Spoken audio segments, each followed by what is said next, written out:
जय हिंद साथियों, welcome to my YouTube channel. आज के इस वीडियो में हम लोग Bihar police live practice set 108 number की बात करेंगे, क्योंकि इसके पहले हम लोगों ने सेंचुरी तो मार ही लिया है, अब डबल सेंचुरी मारना है। तो देखिए, अगर आप बिहार पुलिस की तैयारी कर रहे हैं तो आप निश्चिंत होकर 10 बजे लाइव क्लास से ज़रूर जुड़ जाएं। और जितने भी बच्चे हमारे साथ जुड़ गए हैं उन सभी का क्लास में स्वागत है, और शेयर भी कर दे ताकि जो बच्चे नहीं जुड़े हैं वो लोग भी जुड़ जाएं। तो एक बार मन लगा के सभी लोग शेयर कर दें। और आप लोग बहुत कम बच्चे लाइव क्लास से जुड़ रहे हैं तो ये गलत बात है। आप लोग सभी लोग टाइम से आ जाइए क्लास में, और आज का क्लास बहुत ही महत्वपूर्ण होने वाला है। तो चलिए क्लास को स्टार्ट करते हैं। आज का पहला क्वेश्चन देख लीजिए। राउरकेला इस्पात कारखाना किस देश के सहयोग से स्थापित किया गया है? कतई जहर प्रश्न है, 1 नंबर देने वाला प्रश्न है। याद रखना है कि राउरकेला इस्पात कारखाना किस देश के सहयोग से स्थापित किया गया है। फटाफट सही जवाब बताएंगे। अगर आप ऑप्शन सी जर्मनी बता रहे हैं तो आपका बिल्कुल सही जवाब है। याद रखिएगा, राउरकेला इस्पात कारखाना जर्मनी देश के सहयोग से स्थापित किया गया है। तो एक का अगर आप ऑप्शन सी बता रहे हैं तो आपका बिल्कुल सही जवाब है। आगे देख लीजिए। नापता झाकरी जल विद्युत परियोजना भारत के किस राज्य में स्थित है? देखिए, अभी गंडक परियोजना के बारे में पूछा था, तो ये भी याद रखिएगा कि नापता झाकरी जल विद्युत परियोजना भारत के किस राज्य में स्थित है। तो 2 का अगर आप ऑप्शन बी हिमाचल प्रदेश बता रहे हैं तो आपका बिल्कुल सही जवाब है। नापता झाकरी जल विद्युत परियोजना जो है वह हिमाचल प्रदेश राज्य में स्थित है। ऑप्शन बी सही जवाब हो जाएगा। अगला प्रश्न देख लीजिए। भारतीय संविधान में न्यायिक पुनरावलोकन का अधिकार किस देश के संविधान से लिया गया है? कतई जहर प्रश्न है, याद कर लीजिएगा। और देखिए, 4-5 दिन का क्लास का PDF हम कल ही टेलीग्राम पर डाल दिए हैं, तो वहाँ से आप लोग PDF ले लीजिएगा। और इस प्रश्न का सही जवाब बताइए कि भारतीय संविधान में न्यायिक पुनरावलोकन का अधिकार किस देश के संविधान से लिया गया है? तो 3 का अगर आप ऑप्शन सी अमेरिका बता रहे हैं तो आपका बिल्कुल करेक्ट राइट आंसर है, और ये क्वेश्चन इम्पोर्टेंट है, याद रखिएगा। आगे देख लीजिए। किस राजवंश के शासनकाल में सर्वाधिक सोने के सिक्के जारी किए गए? तो देखिए, सोने के सिक्के अगर जारी किए गए तो वो गुप्त वंश काल था। गुप्त काल में यानी गुप्त वंश के समय सर्वाधिक सोने के जो सिक्के थे वह जारी किए गए थे। तो 4 का अगर ऑप्शन सी आप बता रहे हैं तो आपका बिल्कुल सही जवाब है। आगे देख लीजिए। टीपू सुल्तान ने अंग्रेज को भारत से निकालने के लिए किससे सहायता मांगा था? तो देखिए, टीपू सुल्तान जो था वह मैसूर का शासक था, और इसने अंग्रेज को भारत से निकालने के लिए नेपोलियन बोनापार्ट से सहायता मांगा था। इतिहास में नेपोलियन बोनापार्ट पढ़ना है 10वीं का इतिहास में। तो देखिए, 10वीं का सिलेबस ही है आपके बिहार पुलिस के एग्ज़ाम में, और बिल्कुल हम उसी सिलेबस के अकॉर्डिंग आपका क्लास करा रहे हैं। और उम्मीद है कि आपको भी क्लास बहुत अच्छा लग रहा होगा, तो लाइक ज़रूर कर दीजिएगा। 5 का ऑप्शन सी नेपोलियन बिल्कुल सही जवाब हो जाएगा। प्रत्येक वर्ष एड्स दिवस कब मनाया जाता है? याद रखिएगा, प्रत्येक वर्ष एड्स दिवस जो है वह आपका 1 दिसंबर को मनाया जाता है। कतई जहर प्रश्न है और इजी प्रश्न है कि प्रत्येक वर्ष एड्स दिवस किस तिथि को मनाया जाता है? तो 1 दिसंबर को मनाया जाता है। एड्स का फुल फॉर्म जरूर बताइएगा कि एड्स का फुल फॉर्म क्या होता है। आगे देख लीजिए। नेक्स्ट प्रश्न है 7 नंबर। भारतीय संविधान में आपातकाल उपबंध किस देश के संविधान से लिया गया है? 7 का सही जवाब बताइएगा कि भारतीय संविधान में आपातकाल उपबंध किस देश के संविधान से लिया गया है। तो 7 का ऑप्शन डी जर्मनी हो जाएगा। भारतीय संविधान में आपातकाल उपबंध जो है वह जर्मनी के देश से लिया गया है। तो इसका सही जवाब ऑप्शन बी हो जाएगा। और राउरकेला इस जो प्लांट है वह जर्मनी देश की सहायता से ही उसको स्थापित किया गया था, ये भी याद रखिएगा। भारत में पिन कोड की शुरुआत कब हुई थी? पोस्टल कोड पूछा जा रहा है कि भारत में पिन कोड की शुरुआत कब हुई थी? तो देखिए 15 अगस्त 1972 को हुआ था। भारत में पिन कोड की शुरुआत कब की गई थी? 15 अगस्त 1972 को की गई थी। नेक्स्ट प्रश्न देख लीजिए, छठी अनुसूची के तहत कौन एक ऐसा राज्य है जिसे जनजातीय प्रशासन के तहत सम्मिलित नहीं किया गया है? तो ये छठी अनुसूची के अंतर्गत आपको बताना है। तो देखिए इसका सही जवाब आपका मणिपुर हो जाएगा। मणिपुर एक ऐसा राज्य है जिसे छठी अनुसूची के तहत जनजातीय प्रशासन के में शामिल नहीं किया गया है। शहद का मुख्य अवयव कौन है? शहद का मुख्य अवयव कौन है? सही सही जवाब बताइएगा कि शहद का मुख्य अवयव कौन है। तो 10 का अगर आप ऑप्शन बी फ्रुक्टोज बता रहे हैं तो आपका बिल्कुल राइट आंसर है। शहद का जो मुख्य अवयव है वो फ्रुक्टोज है। तो 10 का ऑप्शन बी बिल्कुल राइट आंसर हो जाएगा। नेक्स्ट प्रश्न देख लीजिए, 11 नंबर है कि भारत आने वाला पहला ब्रिटिश जलपोत कौन है? भारत आने वाला पहला ब्रिटिश जलपोत कौन है? तो इसका नाम था रेड ड्रैगन। रेड ड्रैगन जो था इसका नाम था, जो ब्रिटिश जलपोत था और पहली बार भारत आया था। तो ऑप्शन ए सही हो जाएगा। स्वराज्य शब्द का प्रयोग पहली बार कब किया गया? आपको बताना है कि स्वराज्य शब्द का प्रयोग पहली बार कब किया गया है। तो देखिए स्वराज्य शब्द का अगर हम लोग बात करें तो इसका सबसे पहला प्रयोग इस शब्द का पहला प्रयोग 1906 में किया गया, स्वराज्य। तो इसका सही जवाब ऑप्शन डी हो जाएगा, याद रखिएगा। आगे देख लीजिए, संघ एवं राज्यों का वर्णन किस अनुसूची में किया गया है? कतई जहर प्रश्न है। संघ एवं राज्यों का वर्णन किस अनुसूची में किया गया है? तो देखिए ऑप्शन ए है चौथी अनुसूची, ऑप्शन बी है तीसरी अनुसूची। आगे देख लीजिए, ऑप्शन 2 और दिखा देते हैं, ये है दूसरी अनुसूची और ये है पहली अनुसूची। तो देखिए संघ और राज्यों का जो वर्णन है वो आपको कौन सी अनुसूची में देखने को मिलती है? तो यह आपको तीसरी अनुसूची में मिलती है। संघ एवं राज्यों का जो वर्णन है वह तीसरी अनुसूची में सम्मिलित है, तीसरी अनुसूची में वह सम्मिलित है। नेक्स्ट प्रश्न देख लीजिए, अगला प्रश्न है 14 नंबर की, संविधान संशोधन की पद्धति किस देश के संविधान से ग्रहण किया गया है? 14 का राइट आंसर बताइएगा कि संविधान संशोधन की पद्धति किस देश के संविधान से ग्रहण किया गया है। तो देखिए संविधान में जो भी संशोधन होता है वह दक्षिण अफ्रीका के संविधान से लिया गया है कि संविधान संशोधन की पद्धति दक्षिण अफ्रीका देश के संविधान से ग्रहण किया गया है। तो इसका सही जवाब ऑप्शन बी हो जाता, दक्षिण अफ्रीका। नेक्स्ट क्वेश्चन देख लीजिए, गौतम पुत्र सातकर्णी किस वंश का शासक था? याद रखिएगा, गौतम पुत्र सातकर्णी किस वंश का शासक था? तो सही सही जवाब आंसर करेंगे कमेंट बॉक्स में। ऑप्शन सी सातवाहन बता रहे हैं तो आपका बिल्कुल सही आंसर है। गौतम पुत्र सातकर्णी जो था वह सातवाहन वंश का शासक था। तो ऑप्शन सी राइट आंसर हो जाएगा। आगे देख लीजिए 16 नंबर प्रश्न है, गुरु अर्जुन देव किस मुगल शासक के समकालीन थे? 16 का सही जवाब बताइएगा कि गुरु अर्जुन देव किस मुगल शासक के समकालीन थे? तो 16 का ऑप्शन डी जहांगीर हो जाएगा। गुरु अर्जुन देव जो थे वह जहांगीर मुगल शासक के समकालीन थे। नेक्स्ट प्रश्न देख लीजिए, होयसल शासकों की राजधानी कहाँ स्थापित थी? होयसल शासकों की राजधानी कहाँ स्थापित थी? तो 17 का ऑप्शन हो जाएगा द्वार समुद्र में। होयसल शासकों की राजधानी जो थी वह द्वार समुद्र में स्थापित थी। तो ऑप्शन ए द्वार समुद्र बिल्कुल सही जवाब हो जाएगा। अगला प्रश्न देख लीजिए, NH1 किससे जोड़ता है? नेशनल हाईवे जो नेशनल हाईवे 1 है वह किसे जोड़ता है?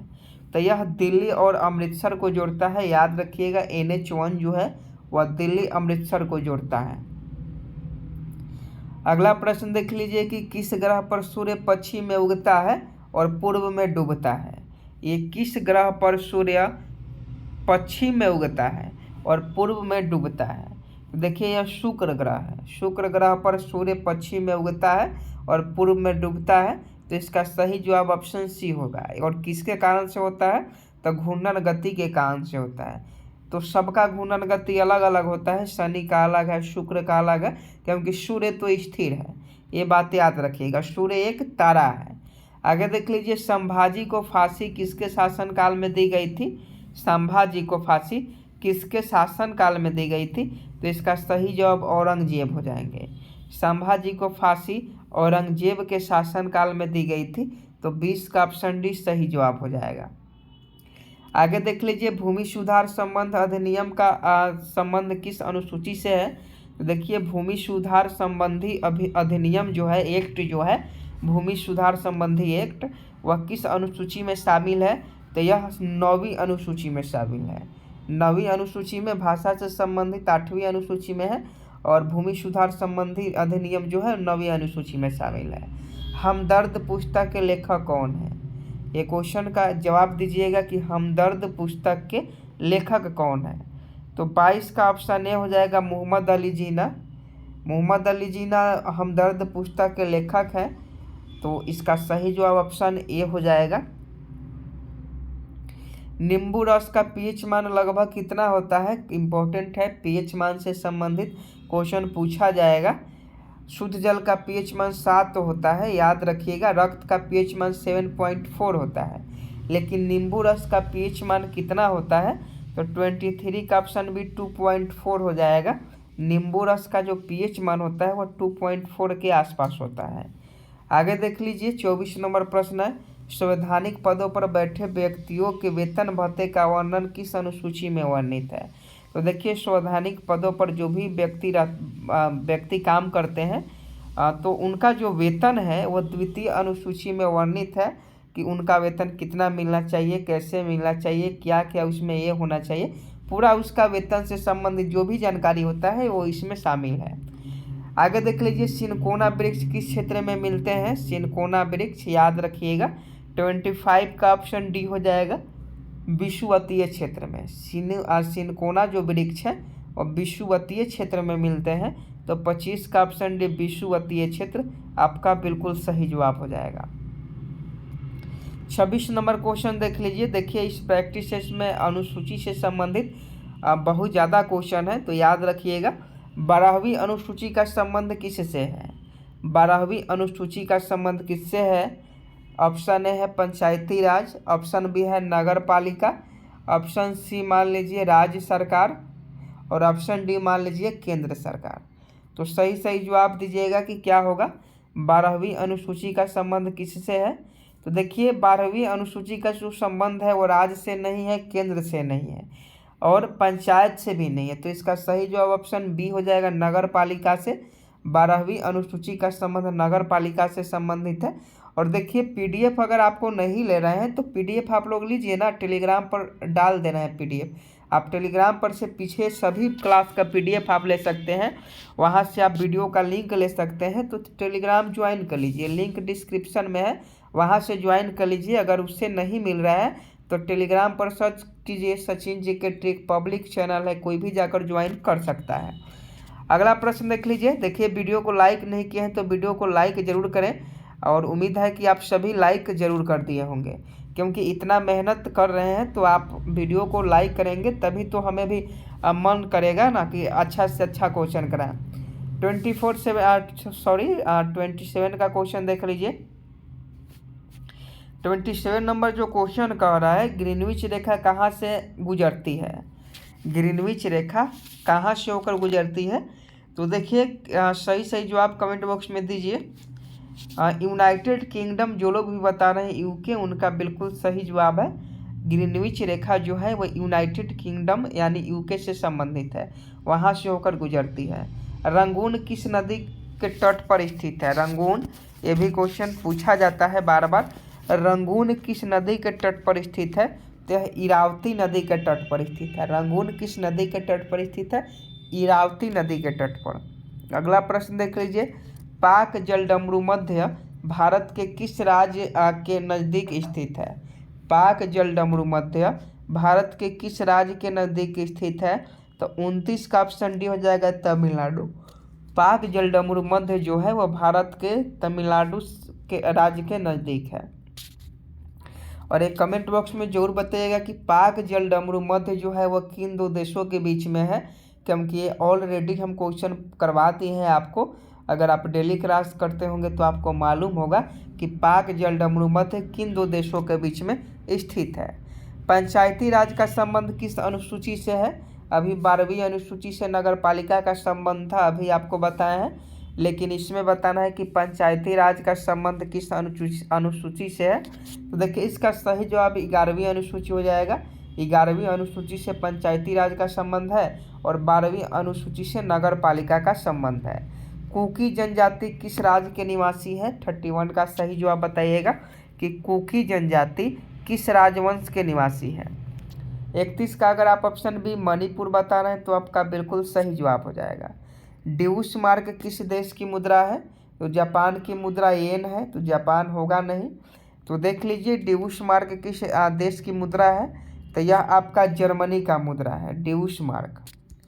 लौह तत्व का सबसे अच्छा स्रोत माना जाता है लौह तत्व का, तो यहाँ देख लीजिए लौह तत्व का सबसे अच्छा स्रोत कौन है?